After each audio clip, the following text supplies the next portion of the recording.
that day, I couldn't believe anyone is not using version control.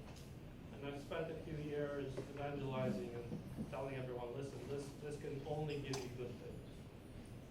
That was a long time ago. There was Subversion. That was back in the days when the only people using version control were large old school corporations, and they used per force and CDS and obsolete things like that. And I kind of stayed back in the past. I still use Subversion. Even though people like Dave have been telling me for years and years, listen, what's wrong with you? Everyone else is using Git.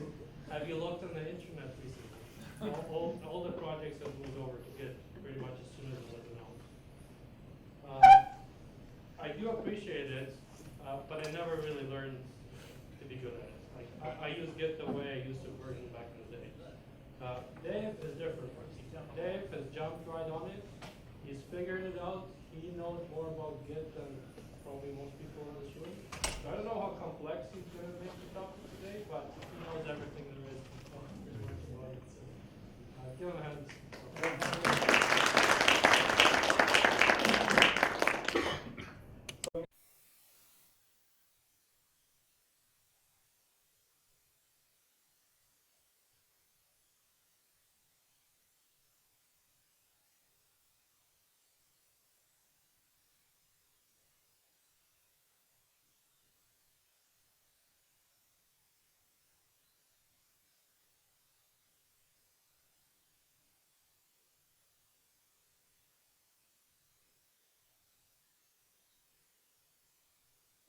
So okay? Yeah. So my goal is I'd like to encourage you to go and learn Git. And I'm going to give you enough that hopefully I can get you motivated to do it. Git has become essential infrastructure in computing. Not only in open source, but in all aspects of computing and programming. Being able to work with Git is critical, and this was sort of a funny thing that was going around the internet recently, and joking that, in case of a fire, for heaven's sake, commit your changes, push them up, and then leave the building. The order is very clear. So, but Git is intimidating, and a lot of people avoid it, including myself. Andrew is very kind to say that I know everything about it and so on, but when I first learned Git, I really hesitated for the same reason that Andrew talked about, because I had spent so much time using other tools, heavily used CVS, used Subversion, I've used everything. And it took me a long time to come to terms with Git, because I wanted Git to be just a better Subversion or a better whatever old system you've used. A friend of mine who now works at Facebook, Mike Shaver, once said that Git has to be the first or the 7th version control system that you learn. It can't be the second. And the reason is that you either have to know nothing about version control and have no preconceived ideas, and therefore you won't be frustrated by it, or you'll just accept it as being frustrating. Or you have to be so comfortable with the concepts of a version control system that you can just slot Git into it and say, I understand, this makes sense. So, Git is hard mostly because of this guy. So Git was created by the same guy who created the Linux kernel. And so this is Linus Torvalds, and this is another joke that went around if you use LinkedIn, whether or not you would endorse him. Yeah, Linus does know Git. Linus knows Git because he built it in order to run the kernel project. So a little history lesson for you. Git starts up in 2005, so happy 10th birthday, Git. And it comes about because Linus needs to run the project, and they've hit a crossroads with the current system they're using. They're using a proprietary system called BitKeeper, and one of their very brilliant developers had reverse engineered the protocol for BitKeeper in order to add a new feature. And the maintainer of the project, company, said, we're not going to let you use this for free anymore. They were very upset that they had done this because they felt that was an attack on their product. And so at a certain point, Linus shut down development on the kernel and said, we're not going to do any more work until we can come up with a replacement for the way that we work. Because you probably have talked about this in other talks, but the way that the kernel was built was a particular way of working. You had all sorts of people around the world working in a distributed way, submitting things up various levels in a chain, and eventually they would get to the desk of this guy, and he would merge them in, or he wouldn't, or he'd make comments and say, change this, do this, and you had a very interesting model of development. And he wanted a tool that allowed you to work in the way that he wanted to work. So this is very much something that comes out of Linus's mind, and Linus has an odd mind, and some of the choices he made are not good choices. But here we are, and we have Git as a result of it. So Git is free software. Git is designed in a particular way. I'm going to come back to this over and over again, but Git is not a version control system. Git is more of a version file system. So if you can think about Git as a file system, you will start to get closer to what Git is and forget about Subversion and other types of tools that were all about tracking revisions. That's not what Git is. Git is designed to be distributed. So I don't need to have a network, which I don't know what network is where you work, but I work here, and sometimes the network isn't great. In fact, if I make it through my talk without any problems on the network, I'll be very happy. So it's designed that you could get on a train or a plane or a bus, be a student, work in a place that has network or doesn't have network, and be able to do all of your work. And that's what is fundamental to it. Another thing that's important is that your data always is the same going in and coming out, that you can rely on the data and no one will be able to tamper with it without you knowing. And finally, that it has to be fast. So it was designed to work at the scale of the kernel. Being able to check out different things, merge different things, had to be really quick, because that's mostly what Linus does. He doesn't write a lot of code. He reads patches, merges them, and puts things together. He's an orchestrator. And so it's a tool designed for that workflow. So this is a quote from Linus, and he says exactly what I'm going to try and convince you of today, and that is that you can see Git just as a file system, and it was designed by a guy who designs file systems. The kernel is really just an excuse to write a file system, and Linux and Unix is basically a big file system, and that's what is at the heart of the way that he's designed this system. Now, Linus doesn't work day to day on Git anymore. It's been taken over by other people. It's a project with lots of different contributors going on, but that's where it came from. So Git has the concept of a repository. And a repository in Git is simply a directory. It's a regular directory on your computer. And inside that directory, you have a folder. You have a folder called .git. So it's a hidden folder. And it contains a bunch of stuff, which I'm going to talk about in a little bit of detail here. I'm going to be referring to a couple of different repositories and doing some demonstrations using a few repositories. So if you're interested in looking at these, one of the projects that I've been working on the last couple of years is I've been working on a fork of Adobe's Brackets desktop editor.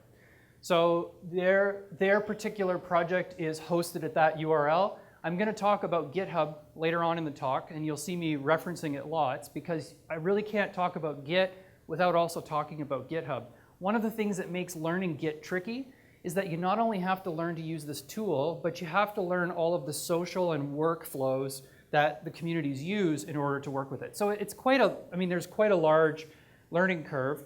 I find I've taught Git to many students, and it takes about 2 weeks to teach it. So I've asked them to lock the doors. We're going to spend the next 2 weeks. Actually, we're just going to do a short introduction today, but it takes a while to learn this thing really well, and I'm going to give you some examples of what this looks like. So I'm going to come back to these different repositories here as we work. So I'm going to start off by showing you how I would clone a repository. So over here I'm looking at GitHub here, and I'm going to clone the Adobe Brackets repository. And to do that, I need to have a URL. So over here on the right, I have a URL. There's actually a URL for this web page, but that's not the URL I need. I need a URL to their Git repository. So I'll talk about this later, but what GitHub really does is it allows you to host a version of your repository on the web. And that's handy because I don't want to give you access to my local computer. It's not that I don't trust you. It's actually that I don't trust you. I don't want you in my network, but I will put it up on some third-party site where that we can both reach using the web. So I'm going to take this URL, and I'll copy it. And if I hop into an editor, can you see that okay? I'm going to tell Git that I want to clone this repository. I'm just going to give it the URL and press enter, and it's going to start doing its thing. So what it's doing right now is it's downloading that repository. And that repository has everything that has ever happened in that software project inside it. Every change that was ever made, every version of every file, all of the commits, whether they were the ones that made it in or not, they're all in there. And you can see it's taking a little bit of time to download this. This project's been being in development by hundreds of developers for quite a number of years. So the first thing to note about Git, one of the things you're taking on as a result of choosing Git is that you need a lot of bandwidth in order to do a clone, and you need a lot of hard drive space because you're going to store everything on your computer. There are serious advantages for me having everything on my computer once I own all of this data on my computer, because I can unplug from the network, I can walk away, and I have everything that Adobe has, like all of it, which didn't used to be the case. If you used to use CVS or Subversion, somebody would host a CVS server, and you would be able to check out a version or a revision of that code. And I might have revision whatever, the latest revision of that code. But all of the rest of that history lived somewhere else. Somebody else owned it. Somebody else, they might have given me access to it, but I didn't have access to it. That's a very different thing with Git. Every repository in Git is equal to every other repository in Git. So, and we're also going to find that there really isn't a central repository. All of them are peers. So you have this weird distributed world where we can all duplicate everything that everyone does. And it seems very chaotic at the beginning. Well, it is chaotic even when you're in the middle of it. So I now have a directory, a brackets directory, and I have a Git repo. Inside here, I've got a bunch of stuff like this .git directory. And you never have to do anything with this directory. In fact, don't ever touch this directory. Your life will be infinitely better if you never go into that Git directory, because the Git command line tools will manage it for you.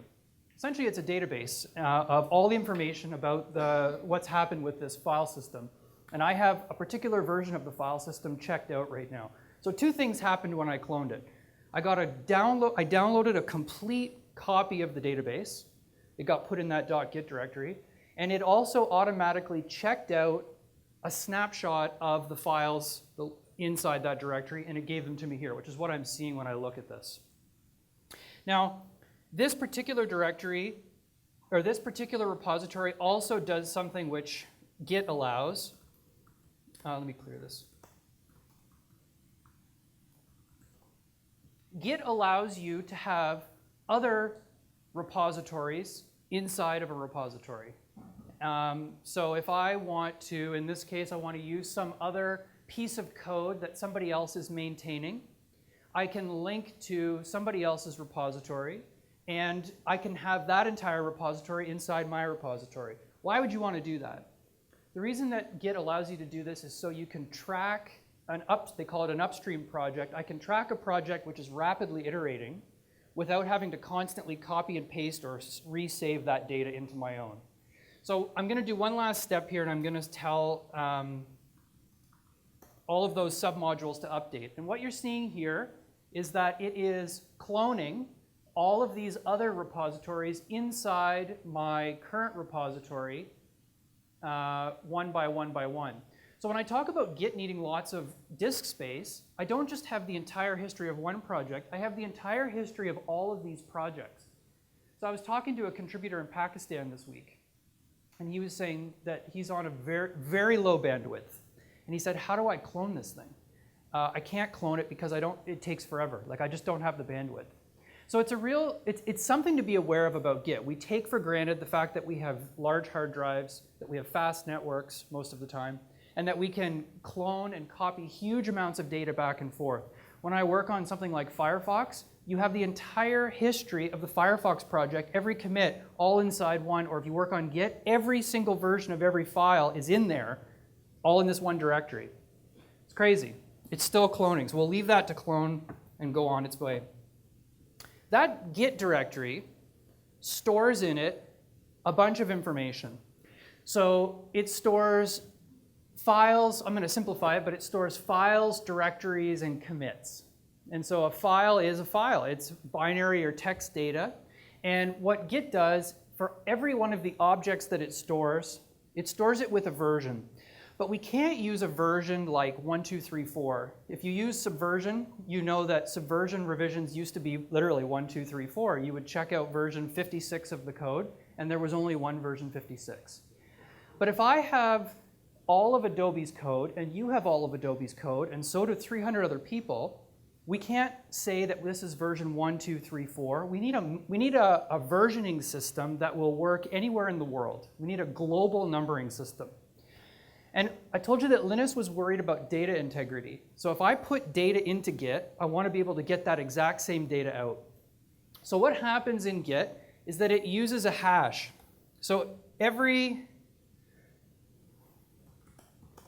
I can take a file in here like the README file, and I can ask my computer to generate a hash for me. I can ask it to give me a unique string that says, given the contents of a file, I want a number which is always the same. And if the contents of that file change, I want a new number. Git stores everything it stores using these long SHAs, or hash numbers. And you're going to see them all over the place. And it's one of the things that allows us to work in a distributed way. So you and I can have the same version of the file, i.e. the same contents, and Git won't get confused because Git uses a hash which is generated from the contents of a file in order to identify things. Things aren't identified by names, they're not identified by version numbers, they're identified according to their contents. So we store all of the files in that Git directory, literally. So when I put my files into Git, it generates a hash for the file, and it takes the contents of the file and it compresses it and it sticks it into that Git directory. And it's in there. So it's always in there, and when I downloaded or cloned that repository, I downloaded all of those versions of the file. Every time someone added a character and saved their file and committed it, that happened. So we'll talk about commits, and a commit has a bunch of metadata associated with whatever version of the files that you have. So every commit has a number that looks like that, some kind of a hash. It has an author, it has a date, it has a series of commits that came before it. So it has one or more parent commits, and that tell us where these things are.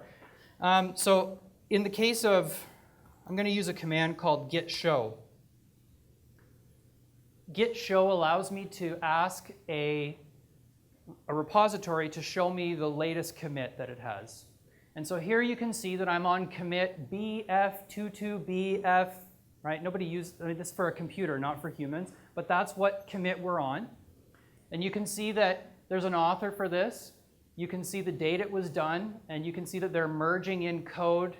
There was a typo in one of the files, and they're merging in code to do this. And so all that metadata is stored for that commit. We have information about that. If I ask Git for a log, Git will happily give me a log that goes back forever. I have all of these different commits. They're all here on this computer. So I'm not talking over the network when I'm asking for this information. I'm just asking my local computer to tell me, what have you got?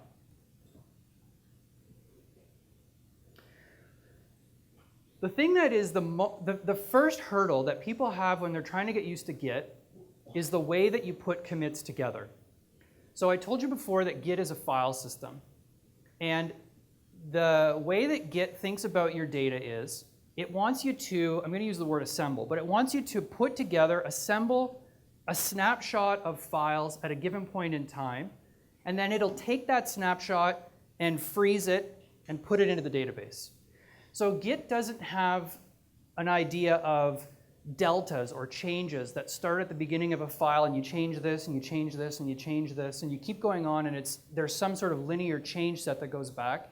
Because the reason that he didn't do that was because it would be too slow. Because to calculate the current version of a file, I have to go and look up all these deltas across history. So Git has a different way of doing it. Git asks you to take a series of files, put them in whatever order you want, and then snapshot them or commit them. and then it stores them into its system. So I'm going to come back to what this looks like, and I'll show you a demo. In order to do this, Git adds this new thing that none of the other Subversion or CVS, they never had. So this is one of the things that when I started learning Git, I found very different and hard to understand. So they have this thing, which of course it goes by 3 different names, which if you're building software, that's just what you do, right? You give everything 3 different names. So some people call it the index, some people call it the cache, some people call it the staging area. I'm going to call it the staging area, and I want you to have that picture in your mind. So I want you to imagine we're putting on a play. And in this play, we've got actors, and the actors are dressed appropriately, or in this case, they're almost dressed appropriately. There's a rehearsal. They're all set up on stage, and they're being blocked out. So you're going to be here, you're going to be here, this is your line, this is your line. There are some people in this scene who aren't actually going to be part of the play. They're there, but they're not part of what we're trying to stage. So you have to imagine that you're setting up a stage, you're putting things exactly the way you want them, and then you're going to take a picture of it. And that is a commit. So I'm going to have a series of files. I'm going to have the files in exactly the state that I want them in with these changes, this version of this, and I'm going to then tell Git to commit that, and that commit is going to be what gets put into the database. So before I can commit something, I have to assemble a commit inside the staging area. So Git has this command called git add and git rm. So you add files. When you add a file to Git, what you're doing is you're putting it in the staging area. You're putting it on the stage exactly the way you want it. You're saying, this file, I want it to look just like this.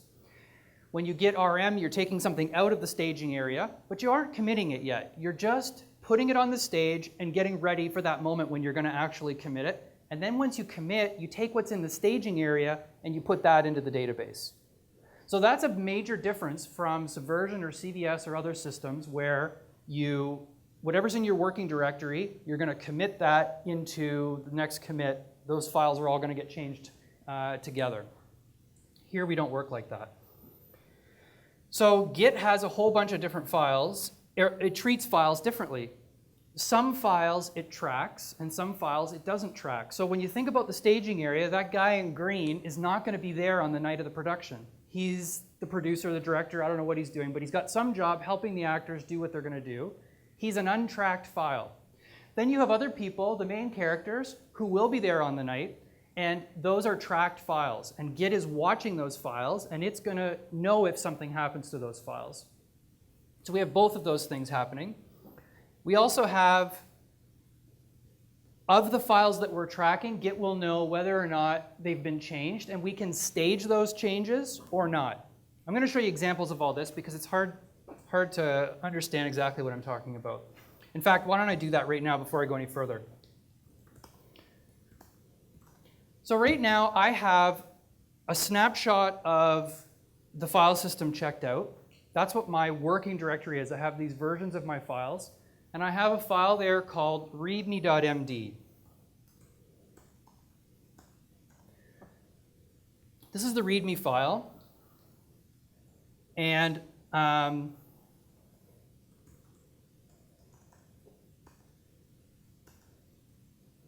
this is hilarious. My keyboard isn't mapped properly. Well, you know what I'll do? I'm just going to delete a line of code. The change doesn't make any difference right now. But I'm going to make a change to this file. And I'm going to save that file, and I'm going to exit out. And I'm going to use a command in Git called status. You'll notice that all of the commands I'm giving Git are something that comes after the keyword Git. So you say Git, and then you give whatever command you're going to give Git. In this case, the status command. And Git tells me that there are changes that have not been staged for commit. So it says the README file has been modified, but it has not been changed, or it has not been staged. So in other words, Git's aware of that change, but it hasn't assembled it as part of a commit yet. So I could do another one. I could remove the license file, which you should never do in an open source project. This is an open source conference, don't do this, but here we are. So I'm removing that file, and it says, well, there's a problem here. You deleted the license file, and you modified the README file. So So what I'd like to do now is I'd like to stage my commit. I'd like to take some of the things that have changed in my working directory and I'd like to assemble it. So I'm going to say to Git, I'd like to add the README file. And so now I have a different looking status message. It says some changes have been added to the staging. It doesn't use the word staging, but it says some changes are ready to be committed and other changes are not staged at all. So Git is quite happy for you to have a version of the code, the current version of the code, and some things have changed and some things you want to commit and some things you don't. For example, I don't actually want to delete that license file. I did it, but I want to undo it. I don't want to commit that change. So I'm putting together, I'm assembling this commit. I have this change to the README file, but down here I'm not going to do this second part of it. I talked about working with these hashes, these SHAs, and I'm going to show you a workflow that most people use for Git, and you'll hear people talking about branches. It's not possible for us to work with hashes, or at least it's not possible for me to work with hashes when I'm trying to deal with something like a code version. And so what we do is we give commits names. We give commits names in order that we can refer to them easily rather than having to deal with hashes and so on. This is a technical diagram of branching in Git, and here's what I want you to understand about branching. Branches in other version control systems are often very heavy-handed affairs. So in order to make a branch in a system like CVS, I have to do that on the server. I have to do that for everybody in the system. Making a branch becomes a political thing. The company has to decide, the group has to, people have to make a decision because we have to maintain that branch over the long term. When we're talking about Git, branches are super lightweight. All they are is a name that I can give to a particular commit, and it travels along with a commit. So I'm trying to give you some pictures here because Git doesn't lend itself to being, there's 75,000 commands and every one of them has 16 switches. It's tricky. But if you can remember Thomas the Tank Engine, what you're doing when you branch is you're hooking an engine onto a set of cars and you're saying, I want to go somewhere with these cars. You can move a branch around because a branch is a name that is currently attached to a particular commit inside your repository.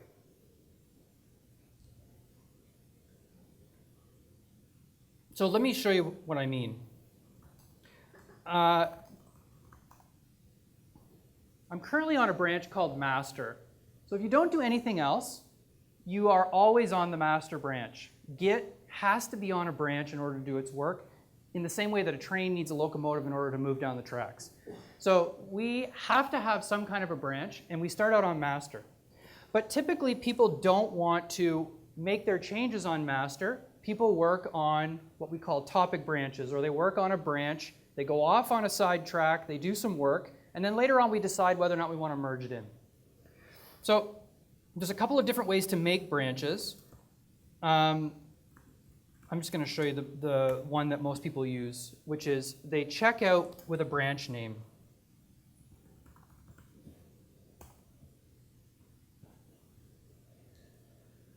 So what I just did was I asked Git to check out a branch, and I said -b, which means create a branch called experiment.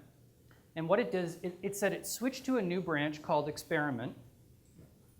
And if I say git branch right now, it shows me that I have two branches. One of them is called experiment, and one of them is called master. And I have that asterisk beside experiment, and it's lit up in green. And it's saying to me, whatever you do right now, the locomotive that's going to go forward is experiment, not master. Master continues to be where it's at. So if I ask it to, if I say, please show me where my commit is, B422B, let me do this.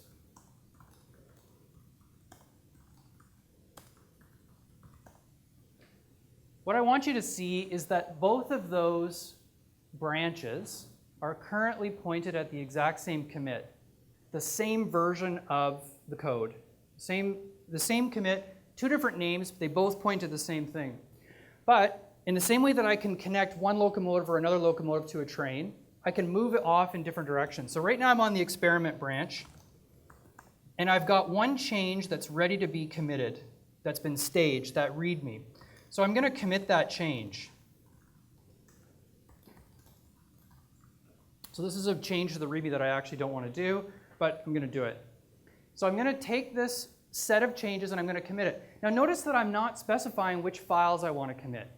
So I'm not saying to Git, take this change, and this change, and commit it. I've already done that. I did that with my staging area. So my staging area is going to take the files in their current state, or if I want to put a change in there, I have to stage that change. I have to add that change to the state of the world, and I have a snapshot that I'm going to put in there now.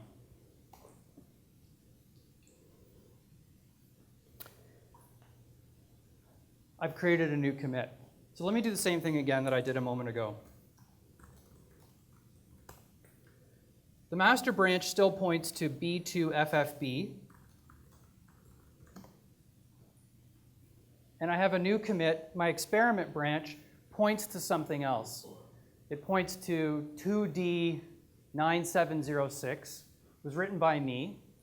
This is the change that I made. It's an inspired change, which I'm sure Adobe will happily accept. You can look for it in the release 1.6 of brackets. But notice that if I do, so remember this number, B2FB, you've memorized it already. What do we see? You see that BF22B is the second commit, and there's one commit on top of that. So what I've been able to do with my branch is I've been able to go off in a different direction and start building on that code. So if I were to draw this,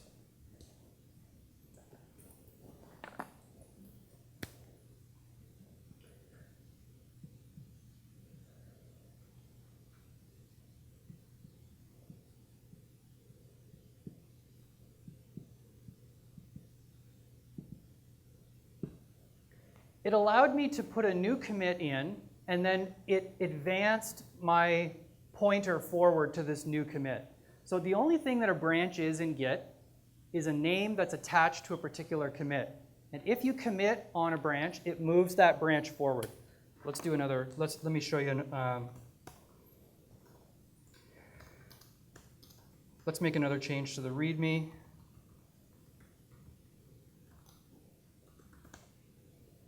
You can see the change to the README is there. I'm gonna stage that change. I'm gonna say add README.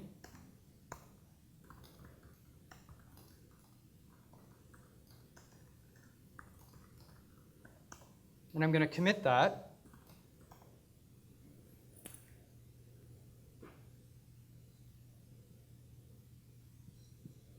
And what's happening here is that every time I commit, it's advancing that Thomas the Tank, imagine it just pulling along forward. It's getting further and further away from the master branch.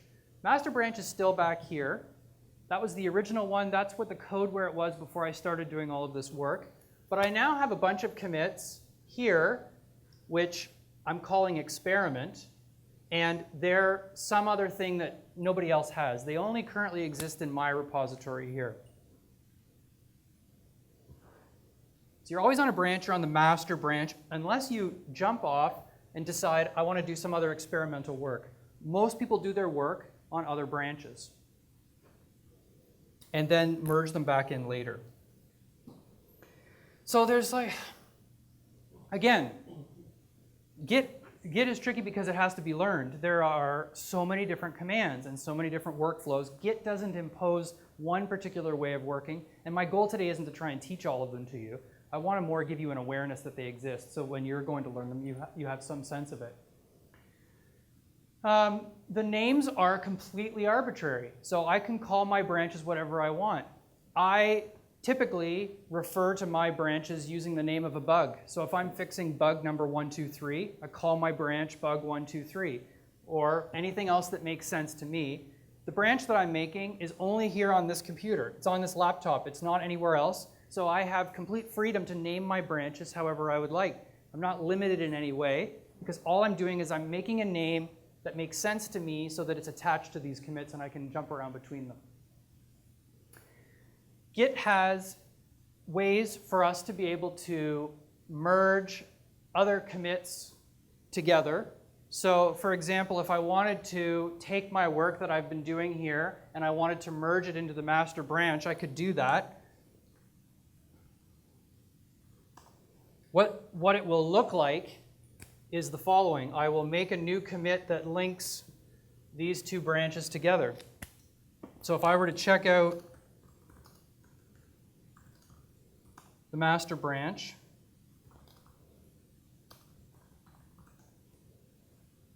it merges those together, and now, actually it didn't do this, it did a fast forward merge. It just moved the master pointer over here, so master is now pointing at this.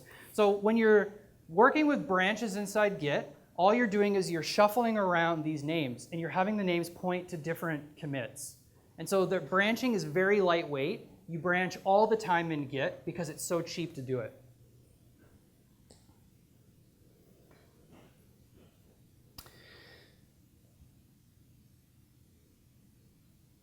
I want to talk about the distributed nature of Git.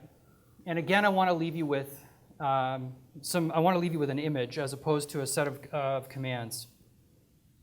So I want you to imagine the right way to think about this is as some sort of Star Trek plot.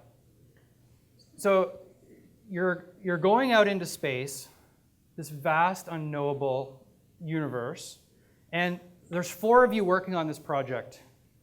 And you're all going to work together, but you're going to go off in different directions. Each one of these ships is going to go off in a different direction.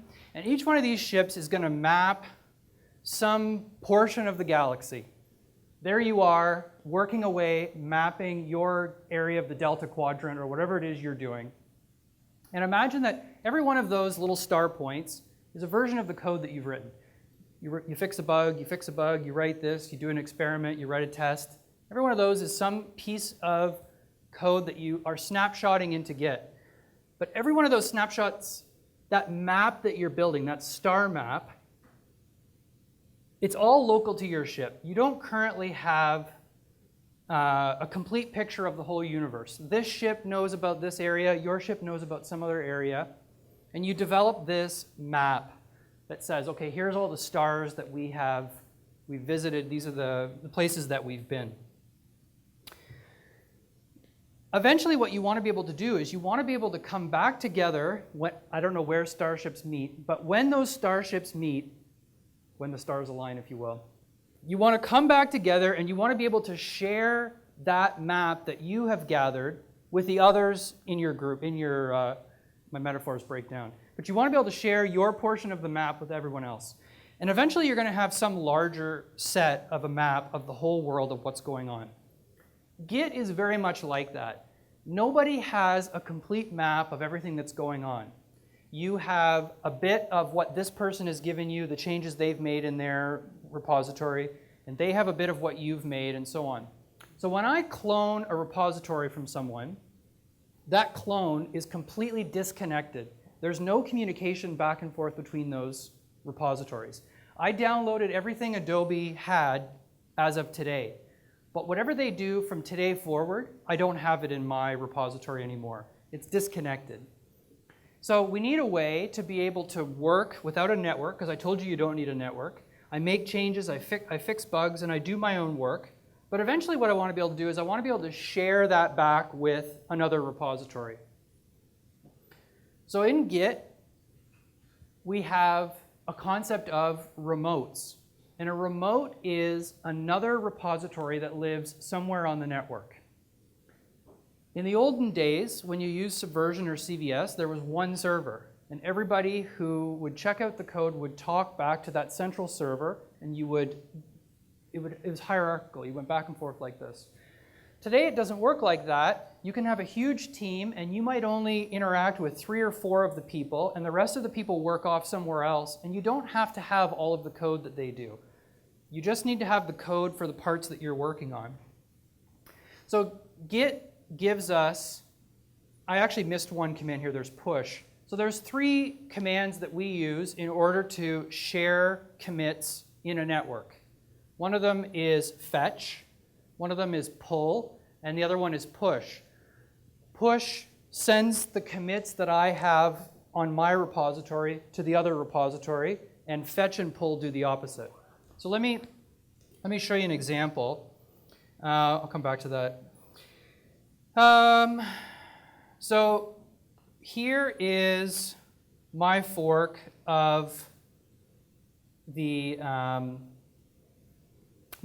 brackets code base. And Gideon's here. So Gideon's one of my former students who's working on the project with me, and he's been working on this too. So Gideon has a fork of the brackets repository. So I'm going to grab a URL to his version of this repository, and I'm going to attach it to mine. So I'm going to tell Git that I want to add a remote. I'm going to give it the URL to this faraway remote repository on the internet, and I'd like to refer to it as Gideon. And Git says fine. And then I'm going to ask Git to fetch from Gideon. And how busy has Gideon been?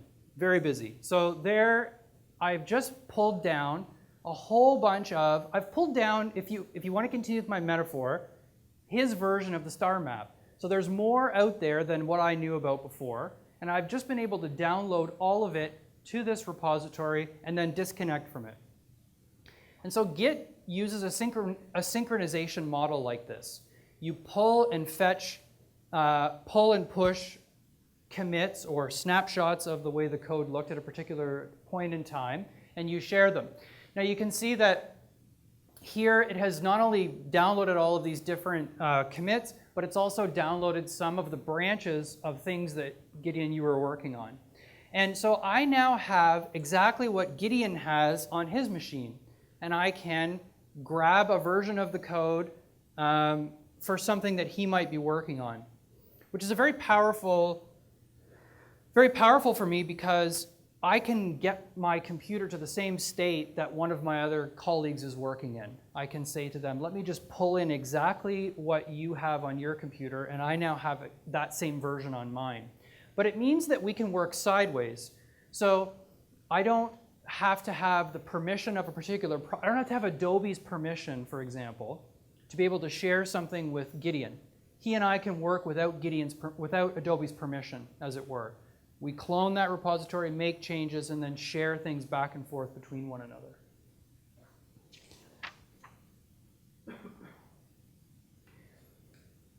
There are complexities to this because fetching and pulling mean two different things.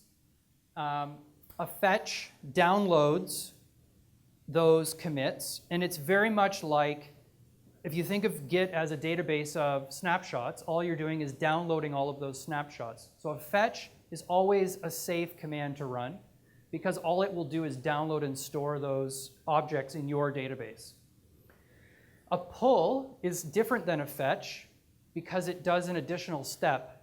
And I would caution you against doing pulls, because you will get yourself into trouble and not mean to. A pull does a fetch and a merge. So it's basically like saying, I'd like to take the version of code that Gideon's on, I'd like to pull down all of his commits, and I'd like to move my branch pointer forward to wherever he is. I want to combine my code and his code, which can be what you want, but often isn't what you want if all you want to do is download other people's code into yours. So it's very common as a workflow to fetch from other repositories or fetch from other people. And then if I want to go to a particular commit, so for example, let's say I was interested in this branch that Gideon was working on, issue 121. What it's telling me here is that it has created a branch in my repository called issue 121, which points to the same commit as Gideon's issue 121. So I can tell Git that I want to check out issue 121. And now I'm on, I don't even know where I am. I don't know what you were doing on issue 121. No, because it already points to it. So it set up a tracking branch. So this local branch points to, I could do, here. yeah, I can do git show. Here's what you were doing. So the last thing that Gideon was doing on this branch is that, which looks important. You were doing something. And we could go and look at the code, and we can see that he's adding lots of lines of code and deleting some lines of code and so on.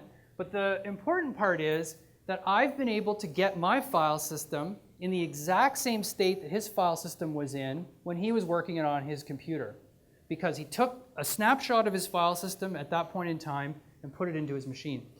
Some of you use Macs. I see a few of you using Macs here. Does anyone use Time Machine on their Mac? So Time Machine is this great feature where every hour or whatever it is, it takes your hard drive and it just saves it. So you have this version of your hard drive from an hour ago, a day ago, a month ago, and you have all these different versions. Git is exactly like that, but you're in control of when it happens. So you're saying, I'd like to snapshot this version of it, this version of it, this version of it, and then you can jump back and forth between all of these. In theory,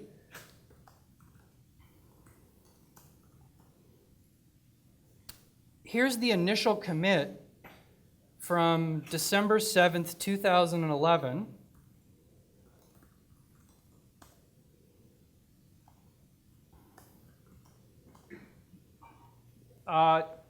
That's all there was a README and a source directory back in 2011 for this particular repository. Like every single snapshotted version of this code, I have it. I don't know what the README looked like. There. It was a tiny little file. This was the very first commit that they made when they started up this repository. And I can go back and forth, or I can say to Git, go back to master.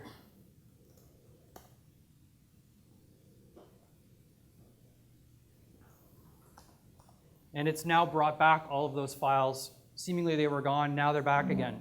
So really what Git is doing, it's storing a complete database of all those versions, and then it's letting me selectively pull them out of storage and pour water on them and reconstitute them, and now I have them sitting in that directory, or add a new one to the mix. And then be able to share it with my colleagues, send that off so that other people can make use of this. I put this in partly because it's Halloween tomorrow, so happy Halloween. You're all dressed up for Halloween, as I can see. This is the scariest command in Git, and that is git push -f, because what it does is it overwrites whatever is on the remote commit. It forces whatever you're trying to do. So one of the things when you're learning about Git, be very wary of commands that end in -f, because you can force Git to do things, and Git will allow you to force it to do things, but you often don't want to do that. Git is very good at protecting you from hurting yourself by refusing to complete lots of commands in ways that seem very frustrating. You're like, Git, I know what I'm doing. And then an hour later, I didn't know what I was doing, and I wish I hadn't forced that. I'm going to skip ahead here and just for sake of time, I'm going to run. There's so many things we could talk about, but we've been talking about GitHub. And GitHub almost exists in parallel with Git. The difference between Git and GitHub, Git is a command line tool, and GitHub is basically hosting for Git repositories.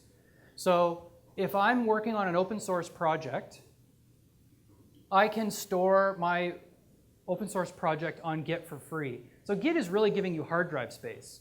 And they're adding a few extra niceties. They're adding things like wikis, the ability to do issue tracking, and some social features. So lots of developers use it because it's Facebook for developers, if you will, and being able to, instead of share pictures of whatever they were doing on the weekend, they share commits from the code bases they're working in. It also has the ability for us to host websites. So lots of people use it to host their blog. And how many people are hosting their blog from GitHub right now? Only one hand goes up. Well, all of you could be. And you could be saving all kinds of money by using their infrastructure. So that's been one of the things that GitHub has been important for. This has come up as a meme. Lots of times, some people in the early days of GitHub said they thought of GitHub as your resume. Being able to share all the work you did on projects and so on. And this has really fallen out of favor, this idea of GitHub as your resume. I think I would challenge you and I would say that GitHub and Git, I would think of them more as your license. It's almost the way that you participate in development work these days. Because so many people are putting their code on Git and GitHub, it's the bar you have to be able to get over in order to participate. It used to be, once upon a time, if we were holding this conference back 10 years ago, I might have told you to go to some like, oh, I can't even think what it's called now. Where did we used to? SourceForge. Remember SourceForge? Don't download anything from SourceForge today. But there was a time where other places would host your code for you, and it had bug trackers and wikis and so on. But today, in order to be able to participate on the web, your license, as you will, is having an awareness or having an ability to be able to work with this project. I want to wrap up with just one teaser to show you why Git is so powerful. So I want to tell you the story of a bug, and this happens all the time. We were just talking about it at lunch, actually, about doing regression testing. Typical thing in in any large software project, somebody introduces a bug and it goes unnoticed for some period of time until somebody notices it and discovers, okay, this has to be fixed.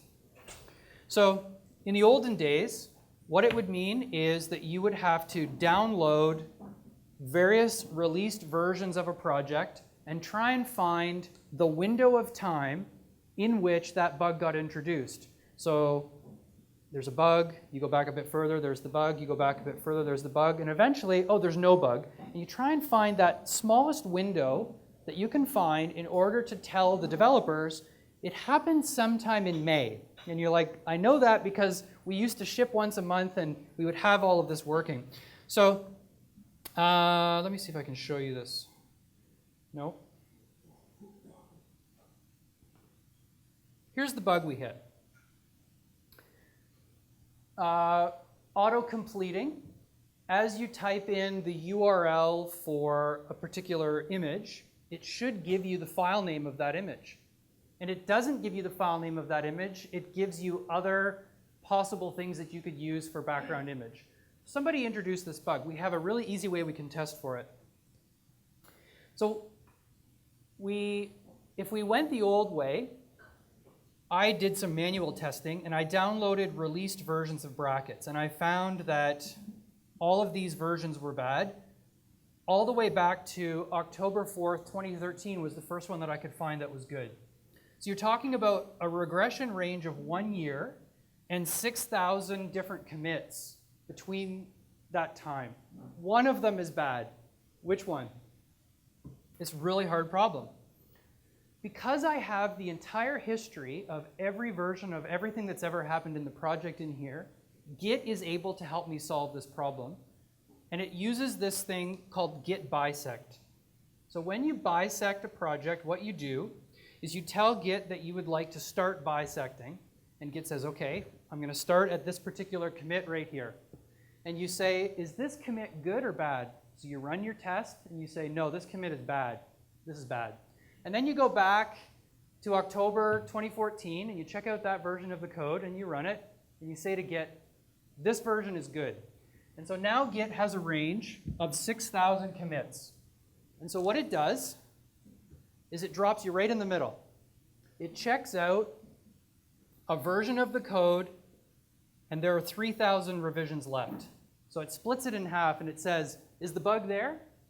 If the bug's there, then we go this way. If the bug's not there, then we go this way. And so you tell it, is it good or is it bad? Git checkout good, good checkout bad. And you'll see that it tells you how many steps it's going to take. So in this case, it's going to take 12 steps. So I tell it it's good or it's bad. And then it chops that in half, and I have 1,500 commits. Does it again, 11 steps to go. And eventually, you get to this spot right here, and it says the commit that caused this is this one right here. So you go from having 6,000 commits down to it telling you that this is the commit that did it. Git doesn't know JavaScript or C++ or whatever programming language you're in. All it knows is that you've been able to narrow it down to this spot, and now you can take this information and give it to whatever developer would want to be working with it. It's an example of one of the things that working with Git gives us, and I'm out of time, so I can't go on and show you more. But the thing that I wanted to get you thinking about was, first of all, that Git has to be learned. The thing that I find frustrates most people is that they think they can guess their way through it. And unfortunately, you can't. It needs you to sit down and spend a little bit of time learning to love it. The second thing is that it's not easy to love at the beginning. You will find it very frustrating. But if you're willing to do some work, the power of these sorts of tools, being able to do things like regression, bisecting regressions, being able to go and have a complete history on your machine, being able to work in a distributed manner, the power of it is unbelievable, which is why it's taken over software development, why everyone is using it. Anyway, I'll pause there and encourage you to go deeper with Git. Thanks very much.